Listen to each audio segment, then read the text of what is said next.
It's another edition of Time About the Movies, and today we're taking a look at the movies of May 20th, 1994, the start of the 1994 summer movie season, and it's starting off with two high-profile releases. We'll start with the biggest new release of the two, that is Mel Gibson, Jodie Foster, and James Garner, in Richard Donner's adaptation of the Western TV classic Maverick.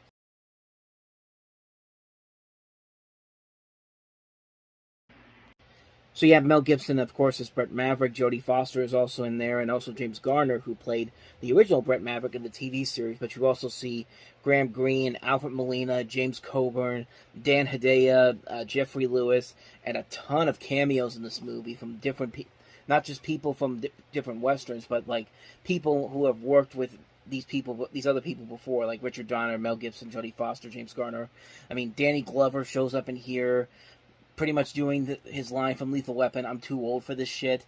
You have Hal Ketchum, Corey Feldman, Art LaFleur, just reading off this list here. Robert Fuller, Doug McClure, William Marshall, Margot Kidder's in this movie. There are cameos that were cut from the film, including Alice Cooper playing a town drunk, Linda Hunt playing a magician, Clint Walker playing a sheriff, people from the Maverick TV series. I keep trying to say Maverick, okay. But anyway, Maverick, of course. You have people from the original Maverick series in here as well. A bunch of country singers are also in here. You have Waylon Jennings, Reba McEntire has a cameo in here, Clint Black, Vince Gill. Just a ton of names overall. And that star power can usually destroy a movie when they're focusing too heavily on the cameos and all that. But in this type of a movie, it actually does work very well. A lot of the cameos are very funny. A lot of the cameos work because of what their intentions are, and it's intended to be that way. This movie's not meant to be taken seriously. It's a straightforward Western comedy that's very funny, very well made, and it works because of the chemistry of the three leads: Mel Gibson, Jodie Foster, James Garner. And compared to some of the other Westerns that came out in 1994, you had we looked at Paul Hogan's Lightning Jack, and then we had Wagons East with John Candy in it that came out later in the year. Those movies did not pan out well at all, but this movie in particular still holds up after all these years. It's still very funny, still very much an homage to the TV series. Even if you've never seen the original Maverick series, you can get invested in this movie pretty quickly, and you can still have a good time with it. It's a good, fun time all around. Like, everybody knows what they're doing. They're not making something that's supposed to be taken seriously whatsoever.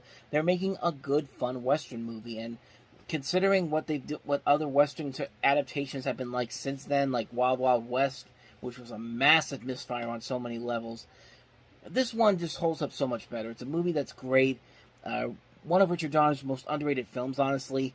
If you haven't seen Maverick, do yourself a favor. Definitely check it out. You will not be disappointed by it. So that's Maverick. Let's move on to the second movie that came out this weekend, and that is Gus Van Sant's Even Cowgirls Get the Blues.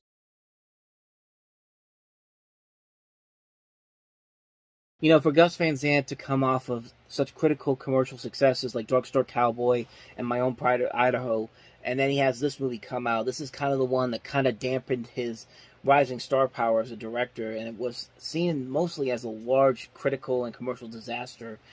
And, I mean, the trailer doesn't look like it's that bad.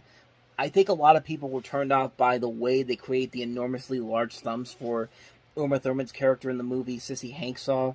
And yeah, it's very, very distracting. And then, like, you're watching some of these serious moments that are in this movie, and you just see Uma Thurman with these big thumbs that look like they were like made at the last minute. And it's just like, there's no way you could take that seriously at all. And that's really the problem with the movie, is that despite this really good cast, I think the story that this is based off of is kind of a little bit very much dated. Like, this book came out in the 1970s, and I would have thought they would have tried to at least adapt it for a modern time, but it doesn't really do a good job of doing that. It feels like something that they're just trying to they just took from the original source material and didn't try to modernize it, didn't try to update it in any way, shape, or form. And I don't think anybody in here is doing a bad job. I mean, I think, honestly, one of the more underrated performances in this movie came from Rain Phoenix, who plays Bonanza Jellybean, and it actually has a couple of pretty good moments in the movie.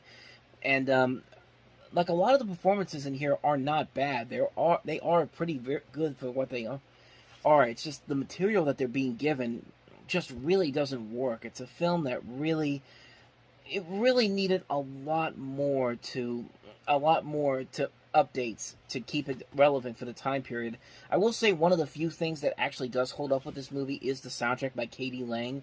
It actually is pretty good when you really listen to it overall, but the movie as a whole is a massive misfire considering all the talent they have in there. I mean, you saw it in the trailer: Uma Thurman, Lorraine Bracco, Angie Dickinson, Pat Morita, Keanu Reeves, John Hurt, Rain Phoenix, Roseanne, Ed Begley Jr., Crispin Glover, Buck Henry, Carol Kane, Sean Young, Heather Graham is also in here, Udo Kier is also in here, Lynn Shay, Edward James Olmos. Just a huge cast overall, but just a real missed opportunity here. It's a shame, too, because this director has made some great movies, and this is the first one that's really one of his biggest misfires.